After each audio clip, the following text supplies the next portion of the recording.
Genèse, chapitre 23. Sarah vécut 127 ans, c'est la durée de sa vie. Elle mourut à Kirjat-Arba, c'est-à-dire Hébron, dans le pays de Canaan. Abraham vint mener deuil sur Sarah et la pleurer. Puis il s'éloigna de son corps et dit aux Hittites, « Je suis un étranger et un résident temporaire parmi vous. Donnez-moi une propriété funéraire chez vous pour que j'enterre mon mort et l'éloigne de moi. » Les Hittites répondirent à Abraham, « Écoute-nous, Seigneur. Tu es un prince de Dieu au milieu de nous. Enterre ton mort dans celui de nos lieux de sépulture que tu choisiras. Aucun de nous ne te refusera son tombeau pour que tu enterres ton mort. » Abraham se leva et se prosterna devant la population du pays, devant les Hittites. Puis il leur dit, « Si vous permettez que j'enterre mon mort et que je l'éloigne de moi, écoutez-moi, intercédez pour moi auprès d'Éphron, fils de Tsochar, pour qu'il me cède la grotte de Macpéla qui lui appartient et qui se trouve à l'extrémité de son champ.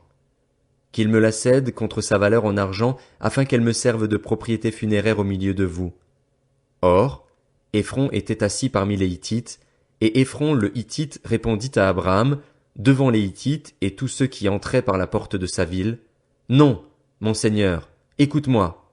Je te donne le champ, ainsi que la grotte qui s'y trouve. Je te les donne en présence de mes compatriotes. Enterre ton mort. » Abraham se prosterna devant la population du pays et dit à Éphron, devant la population du pays, « Écoute-moi, je t'en prie. Je donne le prix du champ.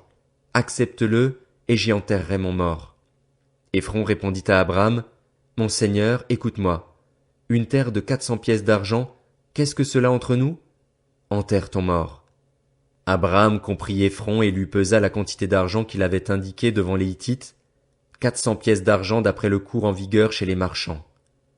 Le champ d'Éphron à Macpéla, vis-à-vis de Mamré, le champ et la grotte qui s'y trouve, avec tous les arbres qui sont dans le champ, dans la limite de son pourtour, devinrent ainsi la propriété d'Abraham en présence des descendants de Heth et de tous ceux qui entraient par la porte de sa ville.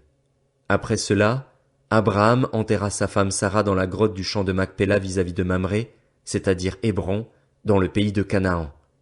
Le champ et la grotte qui s'y trouvent furent ainsi accordés comme propriété funéraire à Abraham par les Hittites. Genèse, chapitre 24. Abraham était vieux, d'un âge avancé.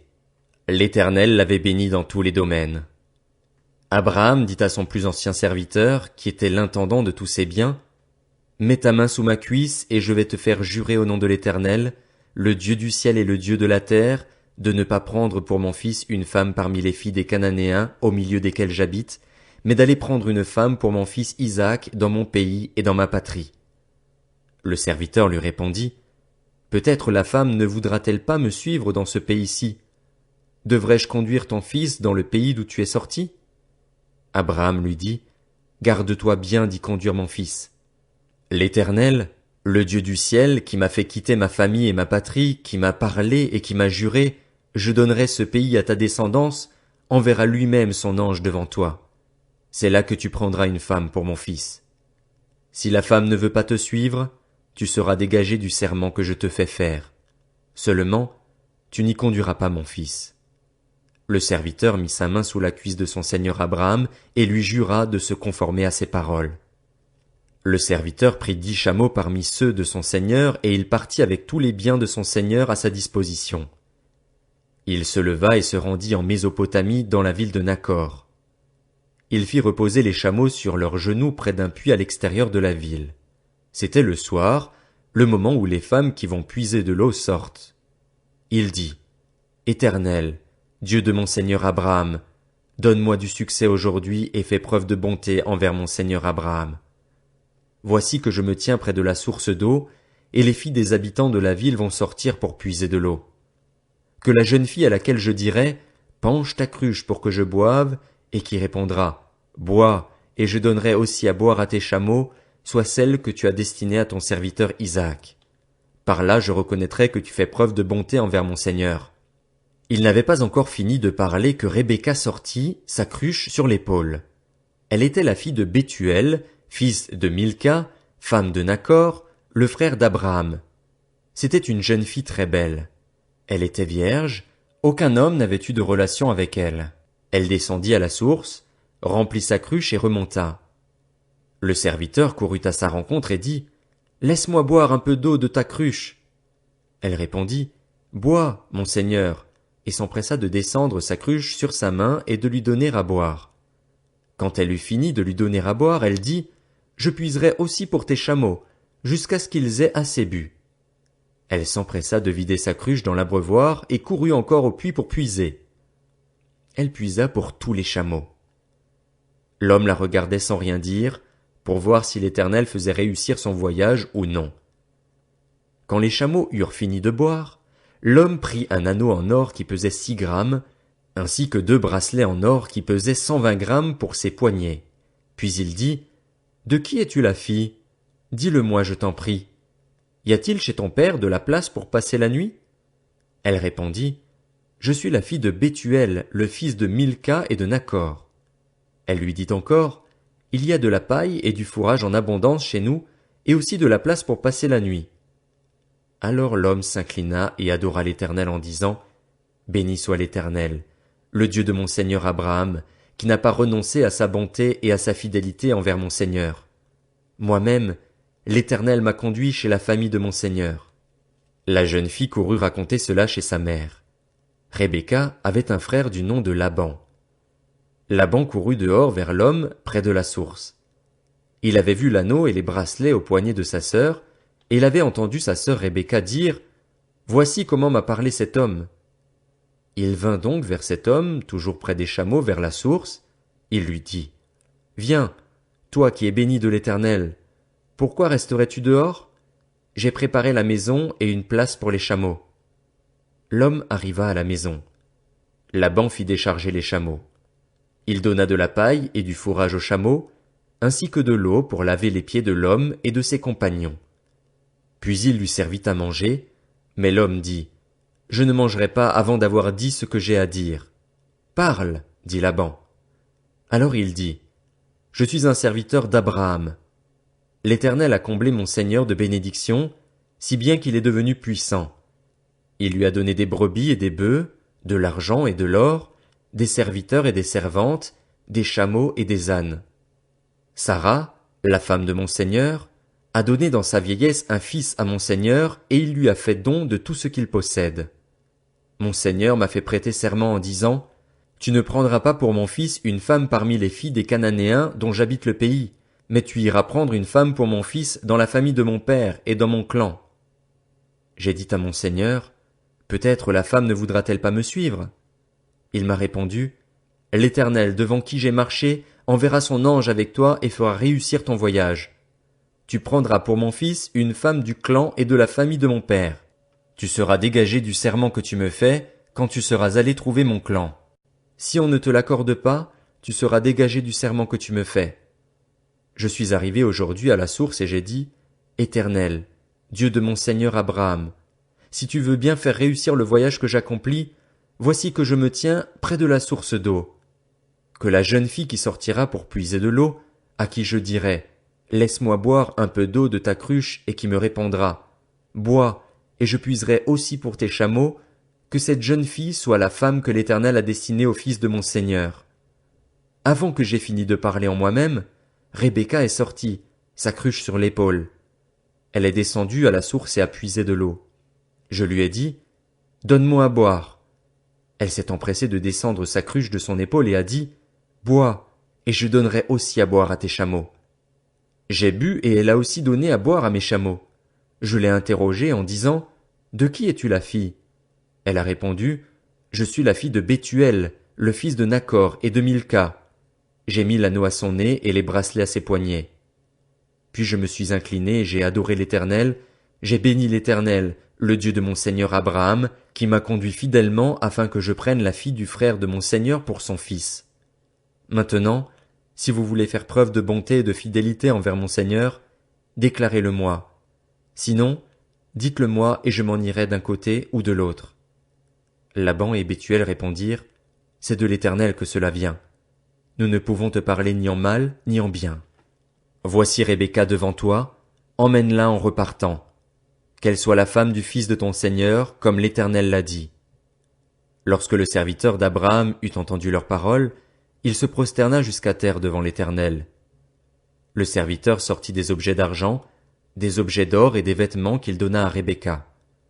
Il fit aussi de généreux cadeaux à son frère et à sa mère. Puis ils mangèrent et burent, lui et ses compagnons, et ils passèrent la nuit là. Le matin, quand ils furent levés, le serviteur dit, « Laissez-moi repartir chez mon seigneur. » Le frère et la mère de Rebecca dirent, « Que la jeune fille reste avec nous quelque temps encore, 10 de jours. Ensuite, tu pourras partir. » Il leur répondit, « Ne me retardez pas, puisque l'Éternel a fait réussir mon voyage. Laissez-moi repartir et que j'aille chez mon seigneur. » Alors ils répondirent, « Appelons la jeune fille et demandons-lui son avis. » Ils appelèrent donc Rebecca et lui dirent, « Veux-tu partir avec cet homme ?» Elle répondit, « Oui. » Alors ils laissèrent leur sœur Rebecca et sa nourrice partir avec le serviteur d'Abraham et ses hommes. Ils bénirent Rebecca et lui dirent, « Toi qui es notre sœur, deviens l'ancêtre de millions de personnes et que ta descendance possède les villes de ses ennemis. » Rebecca se leva avec ses servantes. Elles montèrent sur les chameaux et suivirent l'homme. C'est ainsi que le serviteur emmena Rebecca et repartit. Quant à Isaac, il était revenu du puits de Lachaï-Roi et habitait dans la région du Néguev. Un soir qu'il était sorti pour méditer dans les champs, il leva les yeux et regarda. Voici que des chameaux arrivaient. Rebecca leva aussi les yeux, vit Isaac et descendit de son chameau. Elle demanda au serviteur, « Qui est l'homme qui vient dans les champs à notre rencontre ?» Le serviteur répondit, « C'est mon seigneur. » Alors elle prit son voile et se couvrit. Le serviteur raconta à Isaac tout ce qu'il avait fait. Isaac conduisit Rebecca dans la tente de Sarah, sa mère. Il épousa Rebecca. Elle devint sa femme et il l'aima. Ainsi, Isaac fut consolé après la perte de sa mère. Genèse, chapitre 25. Abraham prit encore une femme du nom de Kétura. Elle lui donna Zimran, Jokshan, Médan, Madian, Jishbak et Shuar. Jokshan eut pour fils Séba et Dedan. Les descendants de Dedan furent les Ashurim, les Létushim et les Leumim. Les fils de Madian furent Épha, Épher, Enoch, Abida et Elda. Tous ceux-là sont des descendants de Kétura. Abraham donna tout ce qu'il possédait à Isaac. Quant aux fils de ses concubines, il leur fit des cadeaux et il les envoya de son vivant loin de son fils Isaac, vers l'est, dans un pays d'Orient. La durée de la vie d'Abraham fut de 175 ans, puis il expira. Abraham mourut après une heureuse vieillesse, âgé et rassasié de jours, et il alla rejoindre les siens. Ses fils Isaac et Ismaël l'enterrèrent dans la grotte de Macpéla, dans le champ du Hittite Éphron, fils de Thochar, vis-à-vis de Mamré.